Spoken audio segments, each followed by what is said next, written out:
لیکن بعض جماعتیں اس ملک کے اندر ایسی ہیں، بعض طبقے ایسے ہیں جن کا تشخص مٹا دیا گیا۔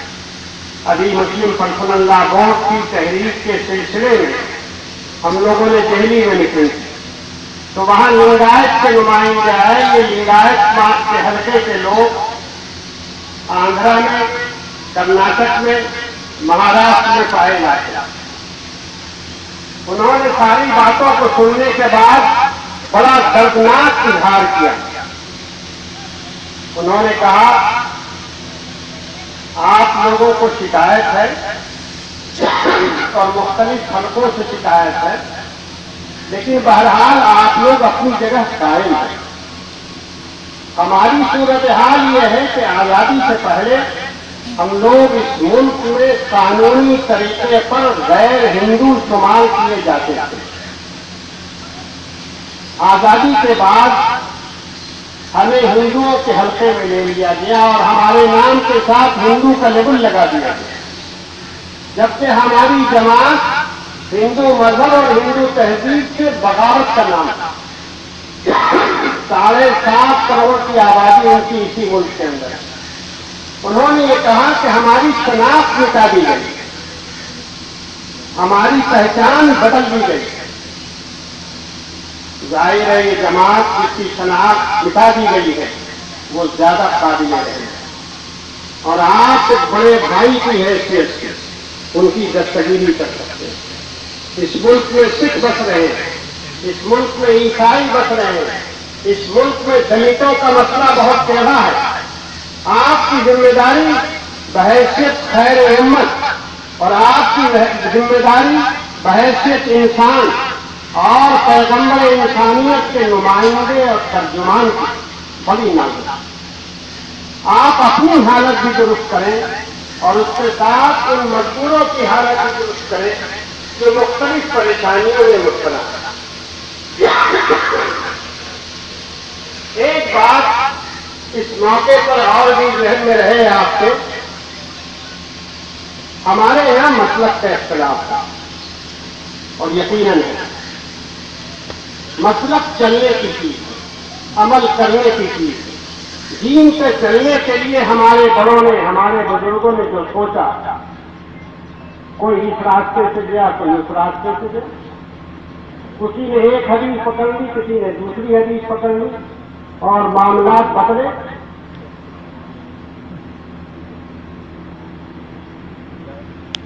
اور آہستہ آہستہ مسلک مدون ہو۔ یہ مسلک عمل کرنے کی چیز ہے، لانے کی چیز نہیں ہے۔ ہماری ذمہ داری ہے کہ ہم مسلکوں پر عمل کریں، جی جان سے عمل کریں، لیکن اس کو اختلاف کا ذریعہ نہ بنائیں۔ ہماری ذمہ داری ہے کہ ہم نہ مسلک کو اختلاف کا ذریعہ بنائیں، نہ ذات پات کو اختلاف کا ذریعہ بنائیں، نہ علاقے اور قبیلے کو اختلاف کا ذریعہ بنائیں۔ یہ ہماری بنیادی ذمہ داری ہے، اور آپ سبوں کو اور آپ کے ذریعے سے عوام کو میں یہ بات کہنا چاہتا ہوں کہ مسلک عمل کرنے کے لیے، مسلک اختلاف کے لیے نہیں ہے۔ یہ مسلک ہمارے اندر عمل کے جذبے کو ابھارے تو صحیح ہے، اور اگر اختلاف کے جذبے کو ابھارے تو غلط ہے۔ ایک بات اور بھی ذہن میں رکھیے، بڑی عام کی بات ہے مگر بڑی اہم بات۔ اپنی مدد آپ خود کر سکتے ہیں، کوئی دوسرا آپ کی مدد کو نہیں آئے۔ ہمارا مزاج بن گیا ہے، کوئی بات آئی حکومت یہ کرے، مکھیا جی یہ کرے، ایم ایل اے صاحب یہ کرے، سوال یہ ہے کہ اپنا حصہ کیوں نہیں سامنے آتا ہے؟ ہم اپنے آپ کو مثال کے طور پر کیوں نہیں پیش کرتے؟ ہم ادارے اپنے کیوں نہیں کھڑے کر سکتے؟ ہم اپنوں کی مدد کیوں نہیں کر سکتے؟ کر سکتے ہیں، اور اللہ تعالیٰ نے اس کی بڑی سزا دیا۔ اور جب آپ اپنی مدد آپ کرنے کے لیے کھڑے ہوئے تو یقین کیجیے، میں تو اپنی آنکھوں سے دیکھتا ہوں اللہ کی مدد آتی ہے اور آتی ہے، اللہ کی مدد آتی ہے اور آتی رہتی ہے۔ ہم لوگوں نے پٹنے میں ایک بہت چھوٹا سا ادارہ قائم کیا، رحمانی چھٹی۔ اور وہ ادارہ ملک کے اندر اپنے آپ میں ایک مثال بن گیا۔ ظاہر ہے اس میں کسی حکومت کا کوئی ہاتھ نہیں، نہ حکومت نے روکا اور نہ حکومت نے کچھ کرنے کو کہا، نہ حکومت نے کوئی ہمت افزائی کی، لیکن اللہ کے بندوں نے ایک کام شروع کیا، اللہ نے اس کو قبول کیا اور بہترین نتائج اس ملک کے اندر سامنے آئے اور لوگوں نے دیکھا کہ جس طبقے کے لیے اعلیٰ ترین امتحان کی کامیابی ناممکن سمجھی جاتی تھی، اس امتحان کے اندر مسلمان بچوں نے بہترین کارکردگی دکھائی اور ملک کے سامنے ایک مثال پیش کیا۔ یہ ایک چھوٹی سی مثال ہے۔ اگر ہم لوگ اپنی مدد آپ کرو کے اصول کے تحت فکر مند ہوں تو بہت سارے کام کیے جا سکتے ہیں، اور آپ کی ذمہ داری ہے کہ اپنے اپنے علاقوں کے اندر اس طرز پر اپنا کام کریں تاکہ ہم اور آپ مضبوطی کے ساتھ آگے بڑھیں اور اس ملک میں لینے والے نہ بنے، دینے والے بنے۔ ہماری ذمہ داری ہے کہ ہم اس ملک میں لینے والے نہ بنے، ہم دینے والے بنے۔ ایک مزاج ہم لوگوں کا ہے اور وہ مزاج یہ ہے عام طور پر تبصرے کرے گا، شخصیتوں پہ تبصرہ، اداروں پہ تبصرہ۔ تبصرے سے پہلے یہ دیکھنا چاہیے کہ ہم نے کیا کیا، اپنے لیے ہم نے کیا کیا ہے، ملت کے لیے ہم نے کیا کیا۔ اگر اس کو دیکھیں گے تو شاید یہ تبصرے کی دنیا کمزور پڑ جائے اور شاید ہماری تیز زبان ٹھنڈی ہو جائے۔ یاد رکھیے، شخصیتیں بہت مشکل سے بنتی ہیں اور بڑی آسانی سے پگھل جاتی ہیں۔ ادارے بڑی قربانیوں کے بعد کھڑے ہوتے ہیں اور تھوڑی سی مخالفت کے اندر تک کھل جایا کرتے ہیں۔ ہماری آپ کی ذمہ داری ہے کہ شخصیتوں کی بھی حفاظت کریں، اداروں کی بھی حفاظت کریں، یہ ذمہ داری ہے ہماری۔ اور اگر ہم اور آپ شخصیتوں کی حفاظت کریں گے، اداروں کی حفاظت کریں گے تو یقین مانیے ہم مضبوط ہیں۔ ہم اگر یہ سمجھتے ہیں کہ یہ مدرسہ، یہ اسکول، یہ کالج، یہ یونیورسٹی، اس سے ہمارا کیا تعلق ہے؟ غلط ذہن ہے۔ ہمارا تعلق ہے، اگر یہ ادارے ہمارے ہیں تو اس سے ہمارا تعلق ہے، اس لیے کہ ہماری اور آپ کی زندگی، ہمارے آپ کے مکانات، ہماری آپ کی زندگی کے لیے سرگرمی قوم کی شناخت نہیں ہے۔ قوم کی شناخت متعین، واضح، بلند شخصیتیں ہیں اور قوم کی شناخت واضح، بڑے متعین کام ہیں جو اداروں کی شکل میں کھڑے ہوئے۔ ہماری ذمہ داری ہے شخصیتوں کی بھی حفاظت کریں اور ہماری ذمہ داری ہے اداروں کی بھی حفاظت کریں۔ اور ایک رجحان ہے آج کل عام طور پر روپے کے خرچ کرنے کا، عام طور پر یہ رجحان ہے کہ جو ہم نے کمایا وہ ہمارے لیے، ہمارے بال بچوں کے لیے۔ جتنا نیک کام ہوگا سب زکات کے پیسے سے ہوگا۔ ارے زکات کا پیسہ تو مال کا میل ہے، میل دے کر آپ اچھے نتیجے کی امید نہیں کر سکتے۔ زکات تو آپ کو دینا ہے، آپ دیں گے۔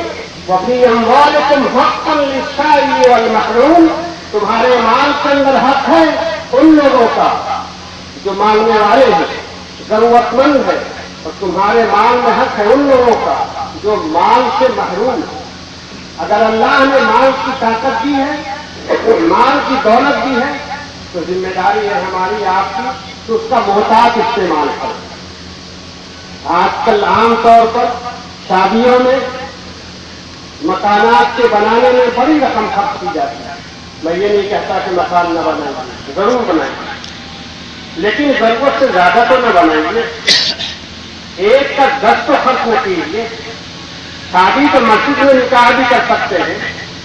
یہ جو آج کل رواج پڑ گیا ہے شادی میں غیر معمولی اخراجات کا، یہ انتہائی غلط رواج ہے۔ اپنے اخراجات کو کم کیجیے، اور دل میں اس بات کو جگہ دیجیے کہ آپ کے مال کے اندر ملت کی سربلندی کا مطلب ہونا چاہیے. آپ کا مکان اتنا بلند نہیں ہو، کوئی حرج کی بات نہیں، لیکن ملت کا مکان، ملت کی تعلیم، ملت کی سربلندی یہ بہت بڑی چیز ہے. ملت باقی رہے گی تو آپ اور آپ کے بال بچے محفوظ رہیں گے، اور اگر ملت باقی نہیں رہے گی تو آپ اور آپ کے بال بچوں کو کوئی پوچھنے والا نہیں. یہ چند ضروری باتیں ہیں جن کی طرف میں نے آپ کی توجہ دلائی. آخری بات جو مجھے کہنی ہے، اور وہ بھی میری ذمہ داری ہے اور کہنا چاہیے، بڑی تعریف کی گئی کہ بہار میں سیکولرزم کامیاب ہو گیا. بہت لوگوں نے کہا کہ بہار میں سیکولرزم کامیاب ہو گیا، اور پٹنے سے بھی آواز آئی، دلی سے بھی آواز آئی، اور ہر جگہ یہ کہا گیا کہ پورے ہندوستان کو بہار میں راہ دکھائی. میں سمجھتا ہوں سیکولرزم کا یہ سفر ابھی ادھورا، کامیاب نہیں ہوا. سیکولرزم تو اس وقت کامیاب ہوگا جب عدالتوں میں جج کی حیثیت، انتظامیہ کے اندر IAS اور IPS کی حیثیت، دفتروں میں ہمارے بچے کام کرتے رہے. سیکولرزم کے یہ طرفہ غور کبھی ہمیں خوش نہیں کر سکتا. ہم نے اپنی ذمہ داری انجام دے دی اور ہم کو جو کرنا تھا ہم نے کر دیا، لیکن اس سیکولرزم کا جو رسگلہ جو لوگ چاہ رہے ہیں اس کا کچھ حصہ ہمیں بھی ملنا چاہیے. یہ چند باتیں ہیں. اللہ تعالی ہمیں اور آپ کو خیر کی توفیق دے. ربنا آتنا فی الدنیا حسنة وفی الآخرة حسنة وقنا عذاب النار. ربنا لا تزغ قلوبنا بعد إذ هديتنا وهب لنا من لدنك رحمة إنك أنت الوهاب. سبحان ربك رب العزة عما يصفون وسلام على المرسلين والحمد لله رب العالمين.